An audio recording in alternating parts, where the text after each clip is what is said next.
Aqui, não muito tempo atrás, quando eu estive em Durban, África do Sul, depois da viagem por lá, milhares e milhares haviam se convertido.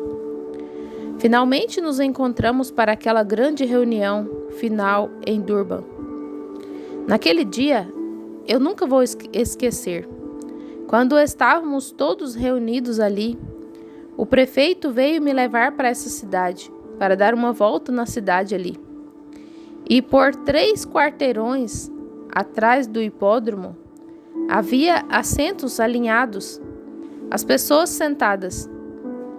E eu olhei por um quarteirão deste lado do grande estande aqui, ou mais. Havia pessoas fazendo fila. E eles construíram um pequeno local bem atrás do outro lado do hipódromo. Até onde se podia ver, deste ou daquele lado, havia pessoas. E ali, alguns deles estavam sentados meio nus. Mais da metade estavam nus. Por exemplo, uma senhora deu à luz um bebê, sentada assim. Apenas o pegou e começou a segurá-lo. Continuou. Não deu atenção enquanto o culto estava em andamento. Pois bem, assentados ali, tão ignorantes, mal sabiam qual era a mão direita e qual era a mão esquerda, e carregavam pequenos ídolos de barro em seus braços, muitos deles salpicados de sangue. Eu interroguei: para que você carrega esse ídolo? Oh, você é um cristão? Sim. Um cristão? Sim. Bem, para que você está carregando o ídolo? Respondeu: meu pai o carregava, e um dia um leão o perseguiu. E ele fez uma pequena fogueira e fez uma oração, e o leão foi embora. Então, ele o estava carregando. Eu afirmei: não há poder algum neste ídolo. Mas o que descobri, amigos, que os missionários que foram lá, e aqui algumas noites atrás com o grupo de pessoas batistas do Sul, em um seminário, onde estavam tentando patrocinar uma reunião, perguntaram: você poderia vir e participar dessa reunião? Respondi: não, senhor. Não, a menos que o senhor me diga. Continuei: não.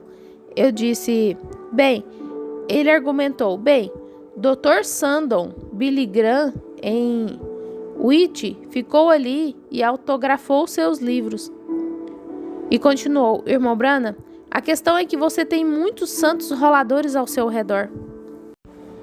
Prosseguiu: se você deixasse uma grande igreja patrocinar suas reuniões. Respondi: vocês fariam isso no colégio Eton? Patrocinariam minha reunião em Minneapolis? Respondeu: bem, é claro que... Eu disse: sim, foi o que pensei, é claro. Eu esclareci: as únicas pessoas que patrocinarão são aquelas que têm tido um toque de Deus, que creem no sobrenatural. Oh, ele declarou: nós temos o Espírito Santo. Eu afirmei: deixe-me lhe dizer, irmão, se você tivesse o Espírito Santo, você creria nesta mensagem. Ele argumentou: bem, nós pregamos o sangue. Eu afirmei: escute aqui. Quando Balaque estava de pé ali e ofereceu um sacrifício sobre a base de 7 genuínos sacrifícios hebraicos, novilhos, carneiros, todo o altar ensanguentado. E ali estava Balaque com todos os de renome, ficou ali ao redor do sacrifício fumegante, o mesmo sacrifício que era oferecido em Israel. E Balaque saiu para ver uma parte de Israel. E quando voltou, em vez de amaldiçoar Israel, ele declarou: não vi iniquidade em Jacó. Eu o contemplei no cume dos outeiros. Sua força é como a de um unicórnio. Oh, que coisa! O mesmo sacrifício sangrento que era oferecido lá no acampamento era oferecido bem aqui. E eu expus: vocês fundamentalistas, vocês pregam sangue, pregam tão claro quanto foi pregado. Vocês pregam Jesus Cristo, os grandes fundamentos evangélicos. Pregam o nascimento, a morte, o sepultamento, a ressurreição, a segunda vinda. Claro, eu afirmei, isso está bem. Eu aprecio isso. Mas vocês não vão longe o suficiente. E ele indagou, por quê? Respondi, a Bíblia falou de vocês. E nos dias, lembre-se, nossos problemas, meu irmão, minha irmã, estou lhes dizendo agora, não vêm do comunismo e do mundo exterior. Estão bem dentro de nós. O anticristo é um espírito religioso. Começou na semente lá atrás, em Gênesis, através de Caim. Caim ofereceu o mesmo tipo de sacrifício. Ele se ajoelhou e orou. Ele fez tudo o que Abel fez de religioso. Sim, Senhor. Jesus disse que nos últimos dias os dois espíritos seriam tão parecidos que, se possível fora, enganariam os próprios escolhidos. É isso certo? E observe o que Paulo disse. Mas o Espírito expressamente diz que nos últimos tempos apostatarão alguns da fé. Continuou dizendo-lhes o que eles seriam: obstinados, orgulhosos, mais amigos dos deleites do que amigos de Deus. Onde eu estou, um lugar, eu estava conversando com um homem hoje que contou que a isca de peixe era tão boa para ser vendida no domingo que eles fizeram uma fila enorme lá. Contou que um pregador saiu para comprar uma isca e ponderou: achei que você ia ter escola dominical. Respondeu: tenho outro homem para pregar para mim. E continuou: minha escola dominical. E pensei em ir pescar. Ele expressou: achei que pelo menos um pregador deveria ser honesto. Condenou o pobre moço que voltou e pregou na escola dominical. Um pecador. Oh, que coisa! Aí está. Mais amigos dos deleites do que amigos de Deus. Eles vão à escola dominical no domingo de manhã e vão assistir a um filme no projetor ou ao cinema à tarde. Mais amigos dos deleites do que amigos de Deus. Irreconciliáveis, caluniadores e desprezadores dos bons, chamando-os de santos roladores. Tendo aparência de piedade, pregando sangue, pregando sacrifício, pregando todos os fundamentos da Escritura, mas negando o seu poder. O poder de quê? Do Evangelho. Eles pregam o Evangelho, mas negam o poder. Paulo disse, porque o nosso Evangelho não foi a vós somente em palavras, mas também em poder e no Espírito Santo. Aí está. Tendo aparência de piedade, mas negando o seu poder. Destes, afasta-te. Eu afirmei, doutor, essa é a razão pela qual me afastei.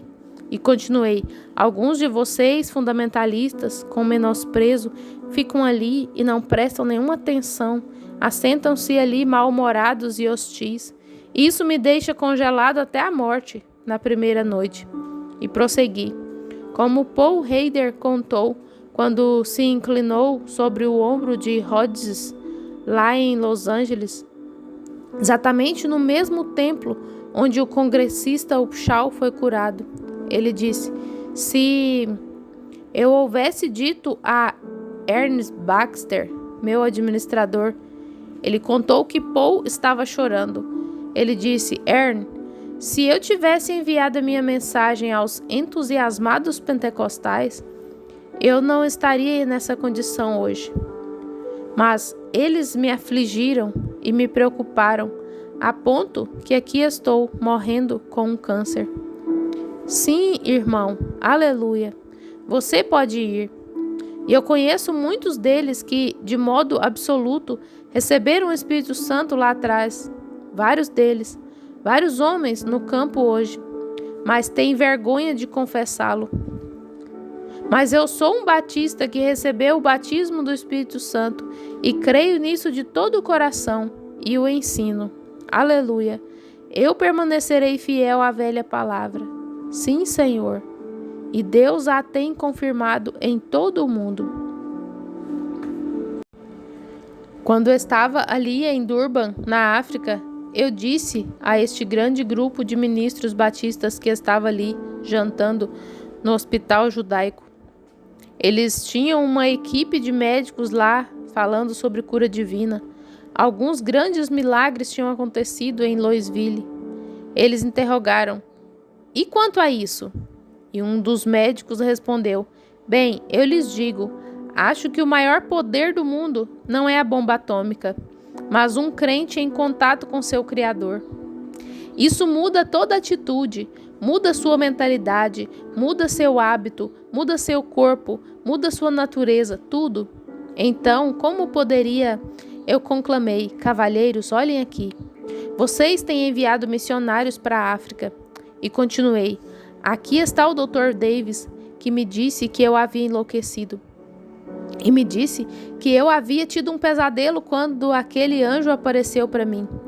E eu respondi: "Recomendou que eu voltasse para casa e para o meu tabernáculo. E eu não fiz isso. Fui para Jonesboro e aqui é onde tivemos uma de nossas primeiras reuniões e de lá para todo mundo. E eu lhe declarei: você me disse para ir para casa, que eu havia tido um pesadelo." E prossegui: "Aquilo que vocês chamam de fanatismo ganhou mais almas para Jesus Cristo em 5 minutos na África do Sul do que os milhões de dólares que vocês gastaram e do que todos os missionários que vocês enviaram nos últimos 100 anos lá." Aleluia! Subiu naquela plataforma naquele dia, onde 100.000 pessoas se reuniram, e algo dramático aconteceu. A primeira a vir à frente foi uma mulher muçulmana. E falei aos missionários: "Escolham uns 5 de cada tribo, porque não se pode distribuir cartões nem nada ali. E coloque-os em fila. E há uma lei, e eles estão discutindo entre si. Aqui estavam os indianos, cerca de 30.000. Aqui estavam os Songhai, os Basoto e os Zulus, e todas as diferentes etnias, cerca de 15 intérpretes. Você fala uma palavra e espera 5 ou 10 minutos até que passa por todos eles. Tudo através dos intérpretes." A primeira a subir foi uma mulher muçulmana. Ela tinha uma pinta entre os olhos, negando Jesus Cristo. Eu interroguei: "Por que você veio a mim?" Ela respondeu. Através do intérprete, é claro, ela afirmou: "Bem, eu sei que suas orações são respondidas." Disse: "Em Deus." Os muçulmanos também creem em Deus, mas creem que Maomé foi o profeta. Eu afirmei: "Eu sou um cristão." Continuei: "Bem, você veio a mim?" Ela baixou a cabeça. Eu expressei: "Você está sofrendo agora com tuberculose." Ela olhou para mim. Aqueles muçulmanos levantaram a cabeça. Ela era uma mulher renomada entre eles. Eles sabiam que isso era verdade. Eles começaram a gritar: "Krishna, seu Deus encarnado." E o Sr. Bosworth e os demais os detiveram. "Um momento", disse ele. Eu declarei: "Você tem tuberculose." "Sim." E eu propus: "Se você aceitar Jesus Cristo como seu salvador pessoal agora e negar que Maomé é o profeta e crer que Jesus é o Filho de Deus, você será curada." Ela respondeu: "Eu agora aceito Jesus como meu salvador." E saiu da plataforma. A próxima que veio foi outra muçulmana, e ela era uma cristã. Eu declarei: "Você foi ao médico outro dia, que seu marido foi com você, e o médico falou que você tinha um cisto no ovário." Ela respondeu: "Isso é exatamente a verdade." E ela olhou para mim. E eu disse: "Seu problema é menor, mas prepare-se para a morte, pois você não vai viver senão somente por um curto período de tempo." E 20 minutos depois a mulher era um cadáver. Eles a pegaram do chão. Ela morreu de ataque cardíaco. Correto. Tornou-se escuro e eu a vi partir. Eles a levaram. O próximo era um jovenzinho, um garotinho negro, sua barriga toda assim, tão ensanguentada quanto poderia estar, onde eles, uma vaca em um saco assim, um pano de saco, sangra tanto que o sangue sai da veia jugular dela. E então ordena tanto leite nela, pega um pedaço de pau e bate até que coagule e pareça um pirulito. E eles comem isso. E isso é uma dieta branda. Vocês deveriam ver o que eles comem. Qualquer coisa que possam encontrar contaminada e tudo que é abandonado lá no deserto por semanas. Eles simplesmente saltam ali, comem assim, não se importam. Então eles estavam sentados naquelas condições, trevas pagãs, missionários ali por 100 anos. Irmão, estou lhe dizendo, isso faz ferver algo dentro de mim. Eu fiquei ali, afirmei. Bem, é claro, qualquer um que olhar vê que o garotinho é vesgo. Prossegui. Deus sabe que eu não poderia curá-lo. E disse mais. Não há nada que eu possa fazer para curá-lo. Mas expressei. Eu saberei quando isso acontecer e o que causou. Deus o revelará. E olhei de volta para o garotinho. Declarei. O bebê nasceu assim. E o intérprete, ele era Zulu. E o intérprete falou isso ali. E a mãe se levantou para dar testemunho. Estavam todos no chão. Eles estavam ali todos juntos, amontoados e espremidos. E mais longe do que daqui até a rua principal lá, do lado de fora do hipódromo, estavam eles ali, tão longe quanto se podia ver. E ela, sim, aquilo estava certo. Ele havia nascido daquela maneira. E eu declarei, claro, eu não poderia fazer mais do que orar pelo garotinho. Ele estava com a cabecinha inclinada. Ele ergueu a cabecinha e seus olhos estavam tão normais quanto os meus. Eu afirmei, bem, como vocês veem, ele está curado. Eu disse, você pode seguir adiante, homenzinho. Eles passaram com ele. Então eu comecei a chamar o próximo. E quando o fiz, ouvi alguém se alvoroçando atrás de mim. Olhei e havia um homem dizendo, quero falar com ele. O irmão Bossuord se opôs. Você não pode fazê-lo. Essa unção está acontecendo agora. Não permitimos isso. E ele insistiu. Bem, eu quero falar com o homem. Eu me virei. Era um médico. A associação médica na primeira noite, quando visitei Joanesburgo, e aquele garoto com a perna de 6 polegadas, 15 centímetros, ficou normal. No dia seguinte, tomei o café da manhã com a associação médica. Eles me deram a mão direita de companheirismo e dispensaram todos os hospitais, qualquer um que quisesse vir, por toda a África do Sul. Havia cerca de 25 ou 30 médicos. O Espírito Santo desceu outra noite e pôs sua mão na camisa de um homem que estava tentando negar. Contarei a vocês mais tarde, quando tiver uma oportunidade. E até mesmo deixou a marca de queimado de sua mão na camisa dele. E isso se espalhou por toda a África, e 2 páginas nas manchetes dos jornais. O anjo do Senhor, a mesma coluna de fogo, apoiou essa reforma holandesa. E ele ficou ali em milhares, e agora eu tenho a igreja certa. Está escrito aqui no livro, vocês verão.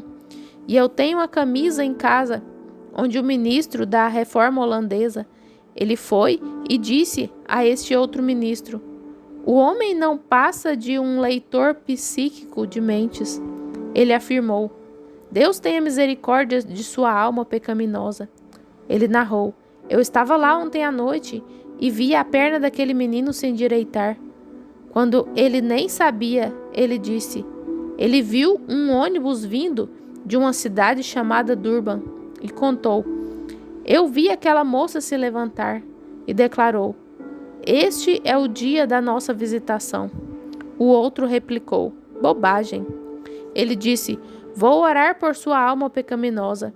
E ele saiu, o ministro da reforma, a reforma holandesa, e ajoelhou-se debaixo de um pessegueiro, e o homem nunca tinha ouvido minha história. Ele só tinha me ouvido ali por cerca de 10 minutos naquela noite, e o que o Senhor havia feito. Ele nunca tinha ouvido nada sobre o anjo do Senhor. E enquanto ele estava orando, bem aqui veio uma coluna de fogo, girando enquanto descia. Parou diante dele e se dividiu de um lado ao outro. E ele descreveu aquele anjo perfeitamente e contou que ela, a coluna de fogo, caminhou e ele se deitou. E o anjo colocou a mão esquerda sobre suas costas e ele correu para contar ao seu amigo. Ele afirmou: eu lhe digo, ele estava lá. E seu amigo deu uma olhada assim, e aqui estava um lugar queimado, do tamanho da mão de um homem, todos os 5 dedos bem em sua camisa branca. Eles vestem uma camisa branca e uma gravata branca sobre a camisa. E no dia seguinte, uma foto deste tamanho na primeira página do jornal, e o ministro com seus olhos assim, aquele anjo do Senhor. Eles enviaram e me deram. Aquilo fez exatamente minha mão assim, em sua camisa. E aquilo se espalhou por toda a África do Sul. O anjo do Senhor. Oh, que coisa! Aqui veio um feiticeiro com todos os seus encantamentos, e o Espírito Santo o deteve em seu caminho dessa maneira. E ele murchou diante do poder do Senhor. Eu lhes digo, nós servimos ao Deus vivo. Sim, Senhor. Veio para desafiar e retrocedeu. Então, quando ele esteve ali em Durban, eu ouvi esse médico furioso. Ele era um jovem de cerca de 35 anos de idade, e ele disse: quero vê-lo aqui. O irmão Baxter o conduziu por este caminho e voltou por aquele caminho. E afirmou: você terá que sair da plataforma, doutor. E eu me virei e indaguei: qual é o problema, doutor? Ele respondeu: reverendo Branham, quero falar com você. Eu interroguei: o que é? Ele questionou: o que você fez com aquele menino? Respondi: nada, senhor. Nunca toquei nele. Ele prosseguiu: quero lhe perguntar algo. Você hipnotizou aquele garoto?